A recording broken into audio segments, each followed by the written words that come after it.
Hey, good evening, everyone, and welcome to another edition of Let's Talk About It. This is Susan Johnson, and my co host Dennis O'Brien is back. I'm back after a big triumph on Tuesday. Yes, we had a great win. Congratulations. I personally was elected to the, the Willimantic Taxing District Board of Directors. And it's newly constituted because it used to be that members of the town council from Willimantic were automatically on it.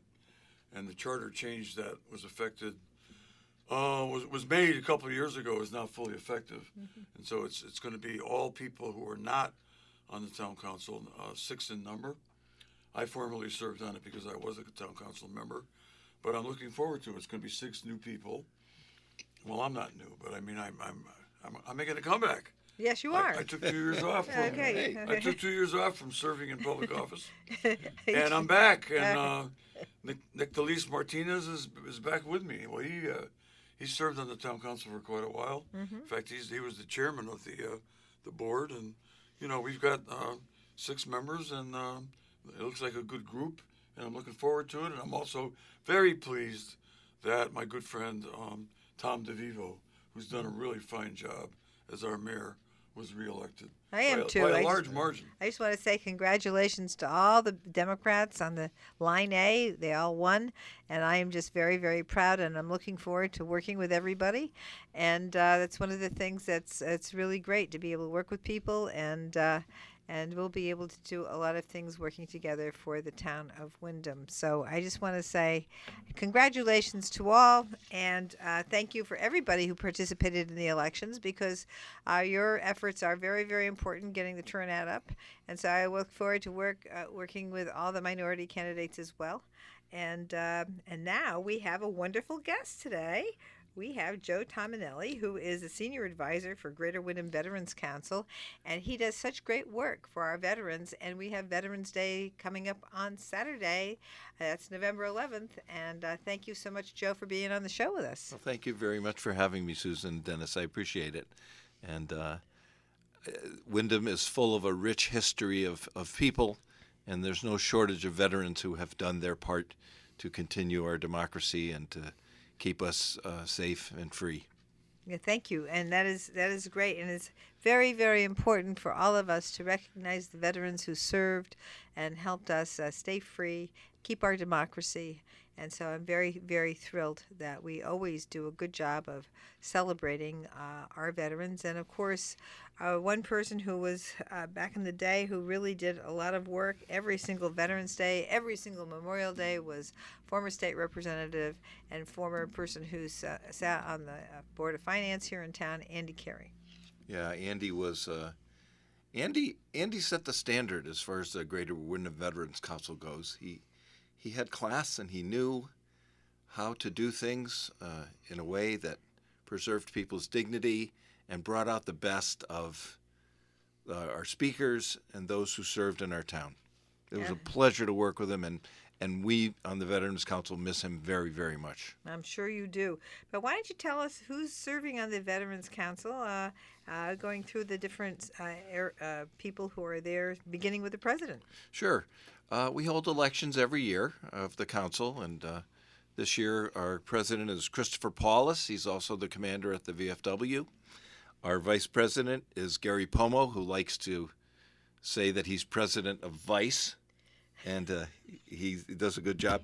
Our secretary is Bill Woodbury, who's also the veterans advisor in the town of Windham.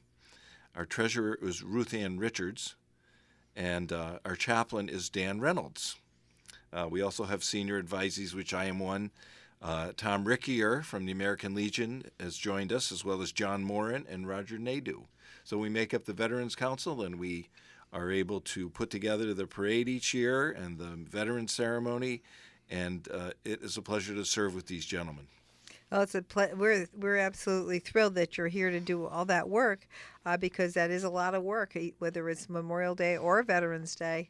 That's putting together the parade and the cemetery tours during Memorial Day, putting together this honoring the veterans who served in Vietnam at the Vietnam Center. And I've run into some people during the campaigns who didn't realize we had the Vietnam Memorial Center over there by the Father Honan Terrace.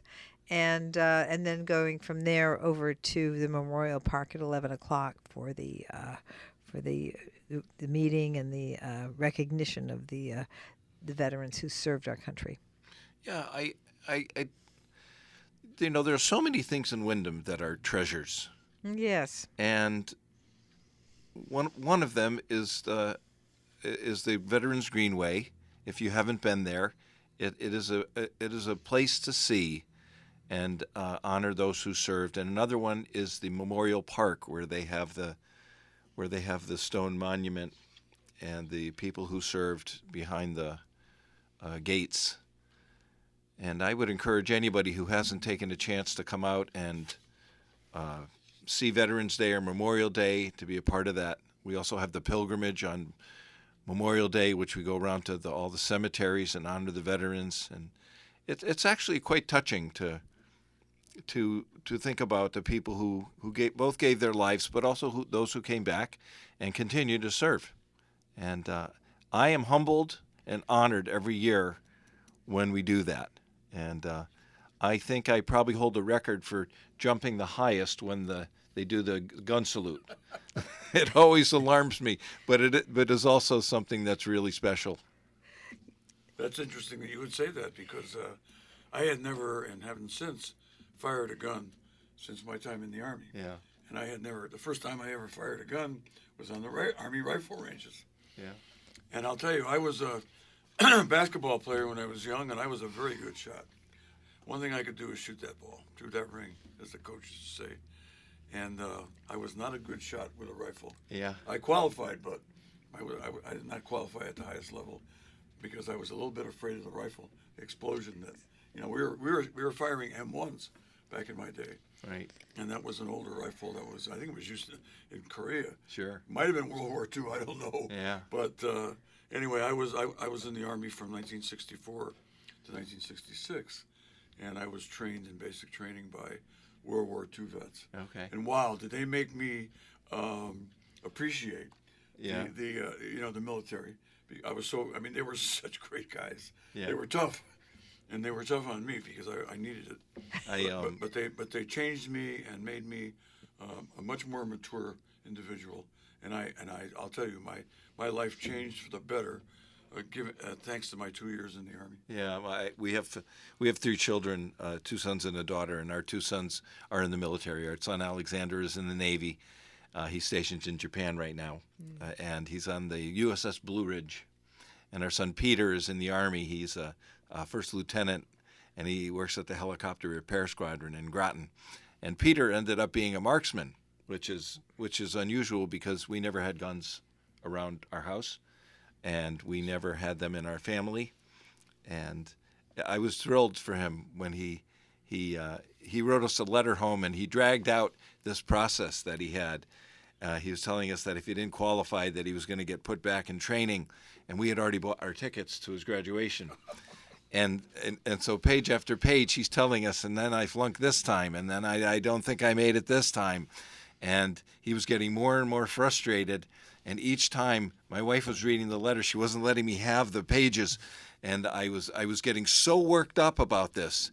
And finally, at the end, he says, well, the sergeant knew that I had passed, but he wouldn't tell me because he wanted to see how I would react through the frustration as a soldier. That's right. And when he came out with that, I was on the hearth on our fireplace, and I fell on the floor laughing because he had me. He had me. Well, I'll tell you, when you mentioned marksman, that's what I qualified as. Oh, okay. That's the 3rd level. Yeah. That's the lowest level that you can do and qualify. And I was so happy to do that because I remember, graduation. I was at Fort Dix, New Jersey. Okay. And went through basic in the early winter, and then ending up at. They actually let us go home for Christmas during basic. Okay. But for weeks they would. Well, I don't know if we're going to let you go or not. And we didn't expect to go, and then Yeah. they finally let us go at the last minute. Right. And everybody was so happy to go home. But then we came back. We had to do our, they call it Proficiency Park, exercises, running the mile, and Right. you had to run it in a certain number of minutes or less. And I was in good shape playing a lot of basketball, so I did good with that. Yeah. And all these other items. But passing the rifle range was a big deal to me because I was a rookie. Right. I was definitely Right. a rookie. Yeah. Well, I have to say that my father was also a marksman, but he was introduced to hunting as a young kid because he Okay. lived out in rural Maine, and He was a real marksman. he was really a real Not marksman. a marksman. I'm sure he was an expert. That's the highest class. I He think. was. I don't know what class it was, Come but on, I he know was he was firing a gun since he was a little kid. Yeah, he was. Yeah, and he was a good hunter. He was a very good hunter. He didn't Yeah. want to hurt any animals, but they used them for food. So it Yeah. was Yeah. good. He grew up during the Depression. It's the only way they got food is to grow their food and to hunt it. So that was Yeah. one of the things that he was very excellent at. But he was in the Navy, and he was ensign in the Navy, and it was during right after the bombing of Pearl Harbor. And I know Dennis and I, we went to Oahu this last December, and we went to Pearl Harbor. It was quite a moving event, and it was very, how horrible it was.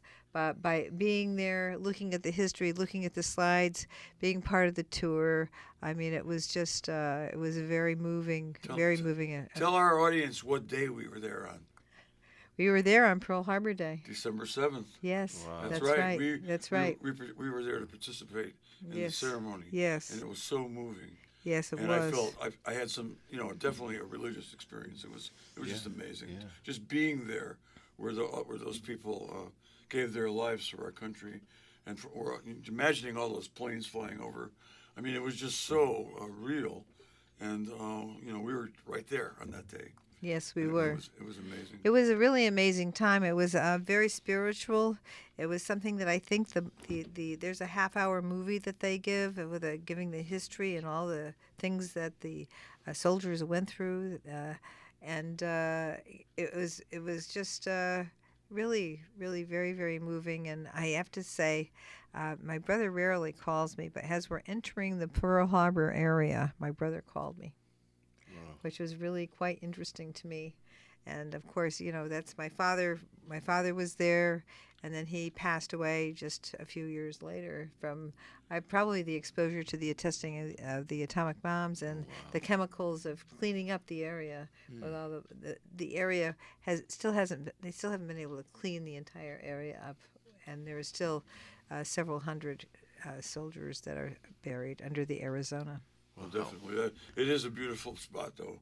If you visit it, I'm so glad we got there. Me too. Because we were in Hawaii once before, and we were on, but we were not on Oahu. No. We were on Maui. Maui. In fact, we remember some of the places that were, unfortunately, struck by horrible occurrences this year. Yeah, the big fire. When you think about it, there are so many people in this country who do their part. Yes. To further our democracy. But we shouldn't forget the veterans who went without fear to the places they had to go to, and they did what they had to do because they knew the history that they were going to make had to be remembered. And I'm always very grateful. My dad was in Korea. My grandfather fought for Italy in the World War. So I never got to know him, but I'm sure there would have been some ribbing, because of Italy's stance.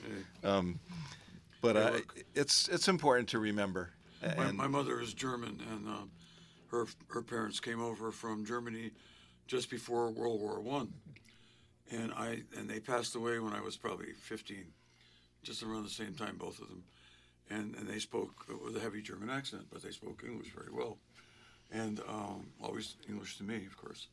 And, I often wondered, and I never had a chance to talk to them about it, how they were treated here during the war with the heavy German accents. And but they were so happy to be here in the U.S. And And you know, you're right. I mean, people. This is such a great country. Yeah. Such a great, wonderful country. It is worth fighting now, not only in terms of war, but politically, to keep it the way it is in terms of Yes. our democracy. Yes. It is worth the fight, and you know, that whole fight has re-energized me as somebody who's involved in politics. It is because those guys or those women gave their lives to preserve that. That is what makes us different. And I mean, you thinking, you know, what happened on January 6th? If that happened in another time in another place, those people who did that would not have been treated so well. Yeah. You know, I don't want to go any further than that, but that was, you know, that was a horrible thing. And one time when we were in Germany, people were telling us how much the Germans appreciated how well they were treated by the average German citizen. The German citizens, not the guys who were the bad guys, which was just a relative few. How well they were treated by the United States after the war, and that's because we're such a great country. Yeah, you know, I was telling Susan and Dennis earlier before we started the show that there was a luncheon at the Elks Club this past Saturday, and one of the people who they recognized was a man named Jack Carcini, 101 years old, Yes. and it was fascinating to talk with him about his experience. And, you know, having been a teacher, and I know that the two of you have worked with young people, we tend to look at older people and we see old. We don't think about their life, their experience, all the things that they contributed, because we, as young people, don't have that reference, that frame of reference with their maturity level. And a very short story.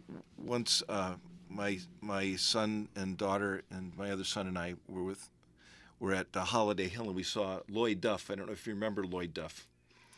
And he was always an older person to most people, but who would know that he was favored to win the decathlon in the Olympics when he was younger, and the work he did.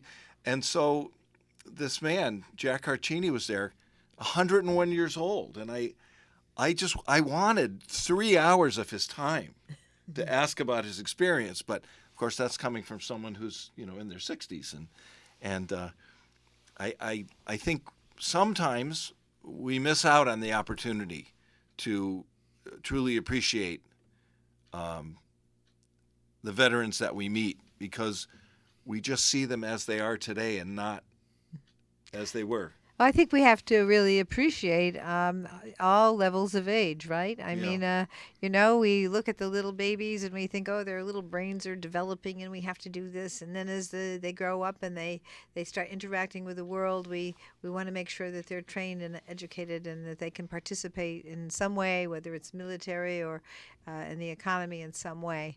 And then they have families. And I think that really the way that we need to take a look at this is a little bit more understanding for each age group. Every single age group participates in some way. The value. The value of that, of the kids getting the education or them growing up with their families or the grandparents, and what the people have done to support the economy all the way through history.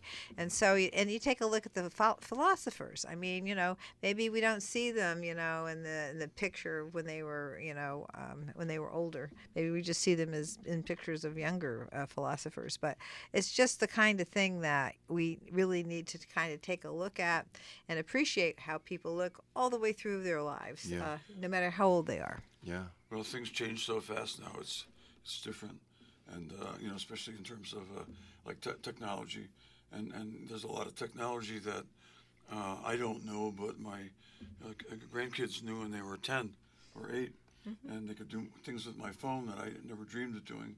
So, you know, it's different, but you're right. And when I love to see the pictures that the Chronicle publishes of the veterans when they were young. Yeah. Yes. And that is wonderful, because I know someone like the Marsalises, and Joe, you know, Joe is older than I am, and you know, I've known Joe for so long. He still looks good, but you know, if you see them when they're young, you say, gee, you know, the younger people will say, you know, they're just like me. Yeah. We're all, you know, people don't change that much. It's conditions that change. Right. And it's just, it's just amazing, and I just you know, I think you're making a real good point about age and whatnot, and I thought we cannot, you know, we must continue to respect those who came before us And listen. and learn from them. Yes. Yeah. Yes. Yeah, you got to listen to the what they went through, and that way we learn where we are. If you don't know what happened before you, you're not quite sure where you are in the process here. Well, they are the Yes. they are the real life example of history. You got Yes. that. It's not a book. That's Yes, right. exactly. That's right. That's right. So Well, we had the great opportunity. George Petros came on before he passed, a few years before he passed away, and he talked about his experiences in the South Pacific in the war, and I think Charlotte, his wife, said, you know, he never talked about that before publicly, and we got him to talk on the air, and it was fabulous. It was fabulous, and he enjoyed it, and then you know how they used to have those flights to Washington Yes. to go see the monuments. Yes. He went on one of those, and he was like Okay. so happy. ah, Yeah. I think that's why we invited him, because we knew he was I going think- to do that, and I that's think we right. invited him to be on the show to discuss his history, and we knew he was going to take that flight to Washington D.C. He was honored with that ability to be able That's to go. wow. So yeah, it was That's neat. very great thing. Yes. We better get to the schedule All right. for So yeah. So tell us. Saturday. Yeah. Let's. Well, what the Greater Wyndham Veterans Council does is plan both the Veterans Day ceremony, which is at Memorial Park, and the Memorial Day ceremony, which is at Memorial Park. But we also have a shorter ceremony at the Veterans Greenway, which is down near where the Shoesmith is and Father Honan Terrace, and across from the community center. And we put together a formal program so that you know, there's structure, and we don't stand there and go on and on forever, because my friends all accuse me of being able to say more in 3 hours than most people can say in 3 weeks. I've had that. And Level so against me. having a structure is important. So we have Yes. the amassing of the units, and I serve as the master of ceremonies by default, because none of the other guys want to do it. And our chaplain is Dan Reynolds, and he is from Lebanon, and he does a wonderful job. And He's been there before. okay, Yeah, yes, I think so. yeah, and we have a moment of silence. We have our sergeant of arms, who is Eric Pomo, who is Gary Pomo's son, and Eric served in the Air Force, and we have some patriotic songs that are played.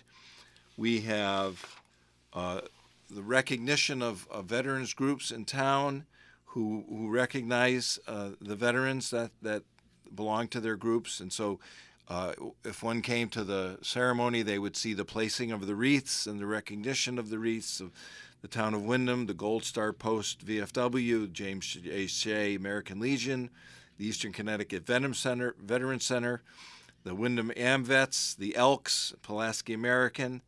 And we also like to recognize the politicians in our town of Wyndham who do so much to support everyone, but more specifically for this day, the veterans. Mayor Tom DeVivo, Representative Susan Johnson, and State Senator May Flexer. And we give them an opportunity to address the crowd and to speak.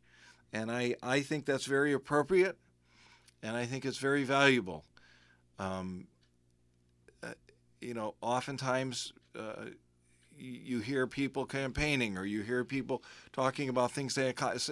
It's nice for them to have that opportunity to speak about their families, about the veterans they know, about the ways in which they appreciate this country and those who came before us and what they did. And I think that provides Susan and May with an opportunity to present themselves in a different light, and it's good for the public to see that.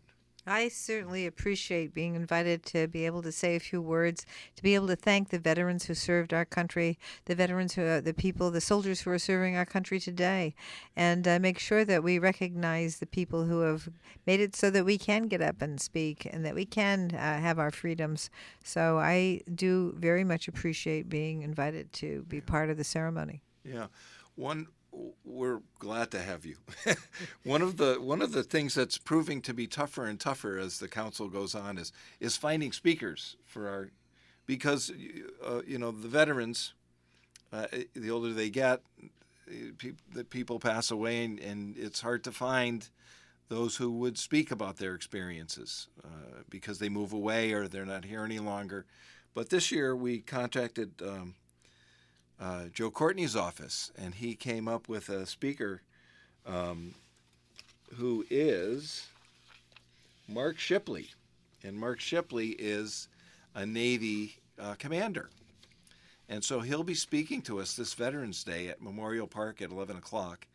And we look forward to seeing what he has to say about his commitment to the military and his experiences that he's had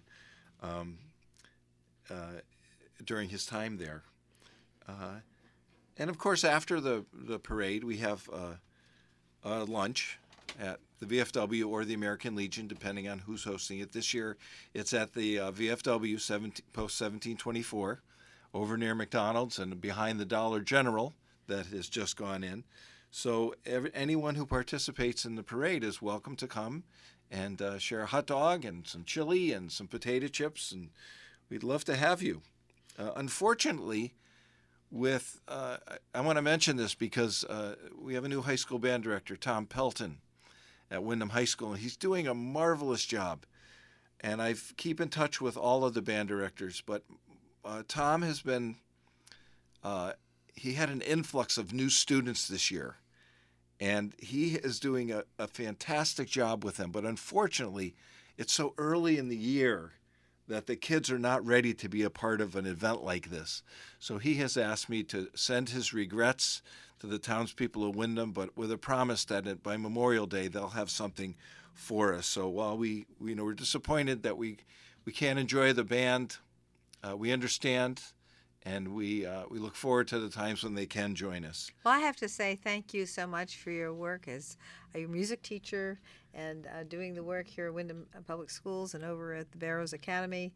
You did amazing work. It was always great to have you there. I mean, you always do all the taps and making sure the students are there with their band, and it was great to have the band back in the day when we first started hearing. Thank you. So thank you for your work there. Sure. And of course, I said, retire? Come on. Yeah. Well,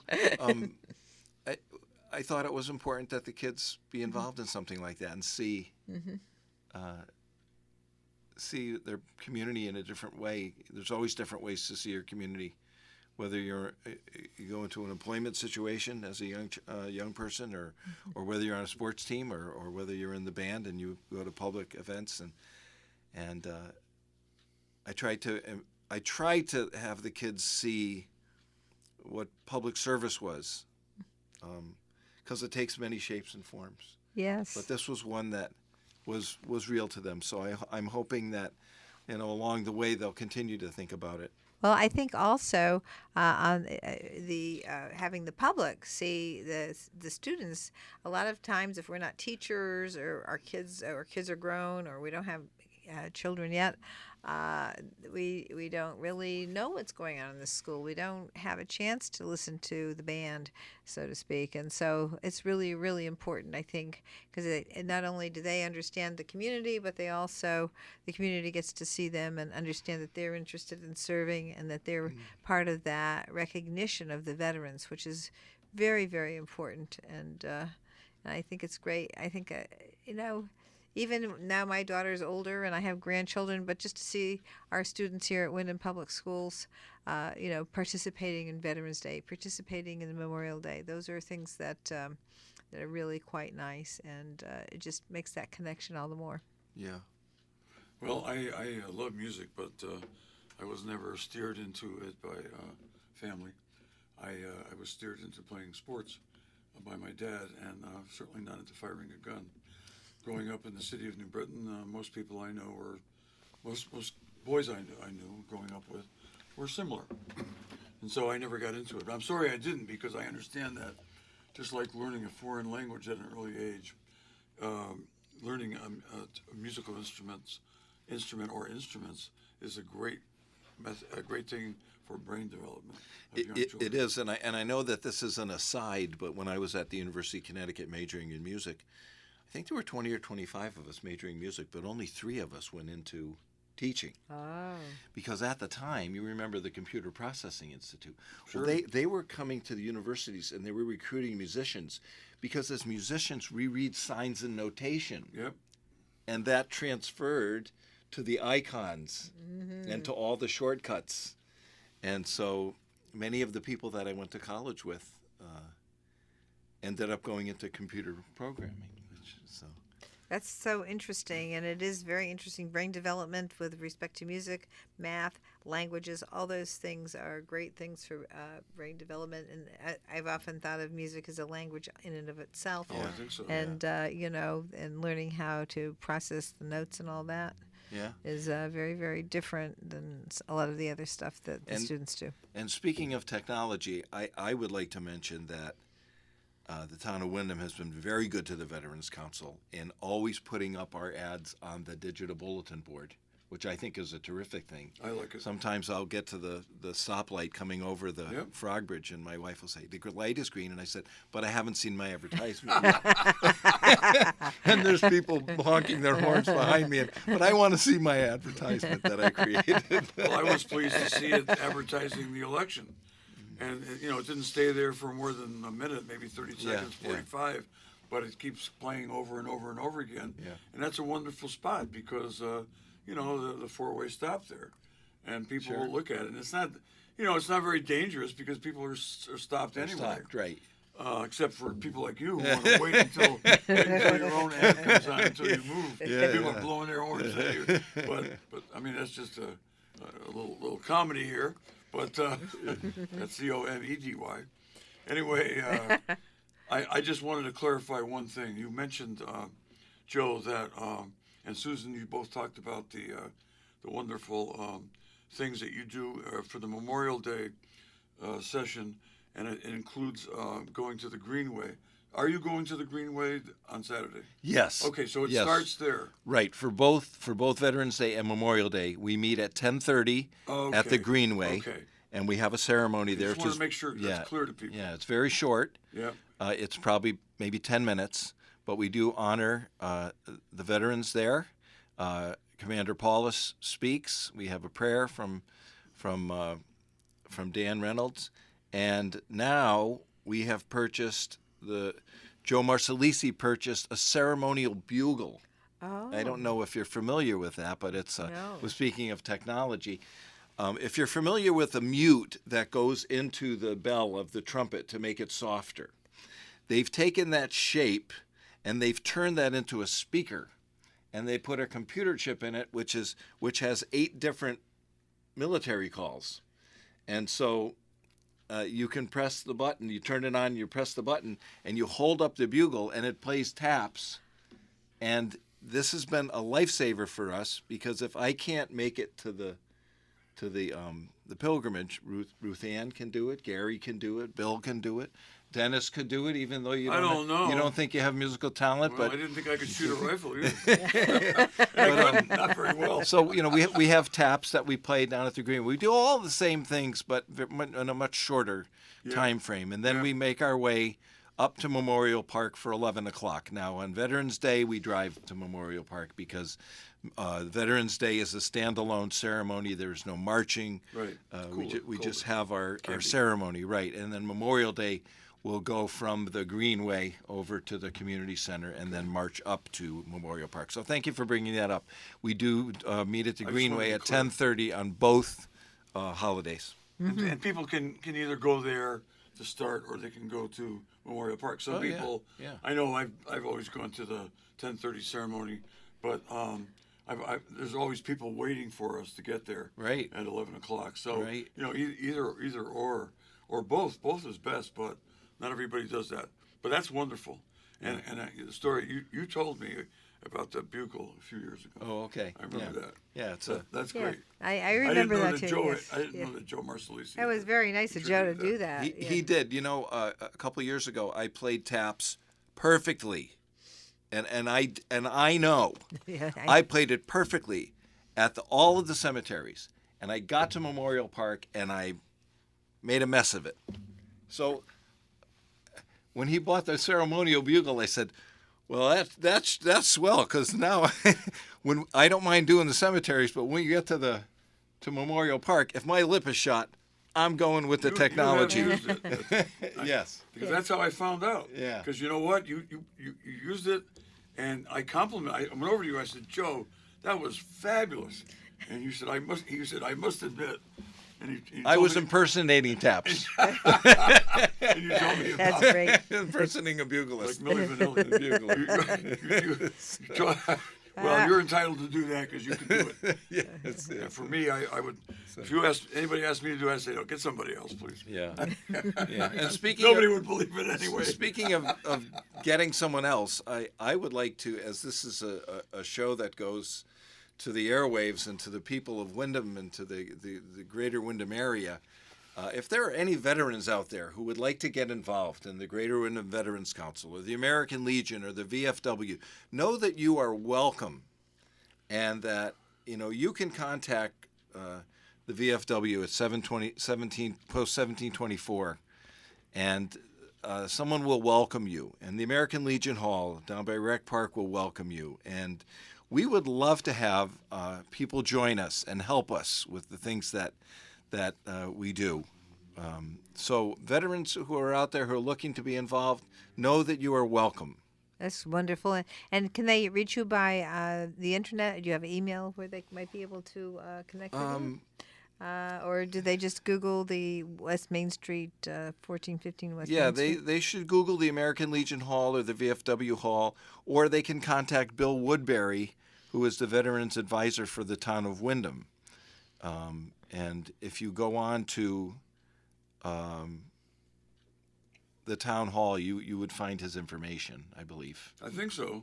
Yeah. They just put up a new website, and I'm sure he's on it. If he's not on it now, he will be soon. Yeah. They've been transferring stuff over from the old one. Yeah.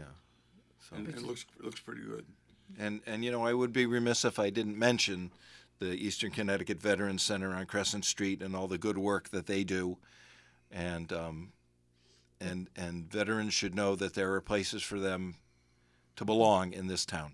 That's right. And in fact, I was at our community center, our new community center here at Gilson Square, and this morning the community center hosted a breakfast for veterans. So I was able to go over and say hi to veterans, and we had veterans who live in town and from the region. So that was another place where I just happened to be able to stop by and say hello to veterans and thank them for their service.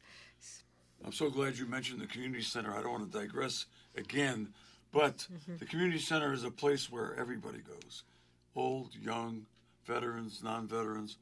So it's a wonderful place to meet people that you've never met before and to interact. And I think it's going to help eradicate this problem that we identified earlier about younger people not appreciating seniors and vice versa. And I think I was so pleased when we decided to put the senior center and the gym and swimming pool and the wrestling club and everybody all together in one beautiful building.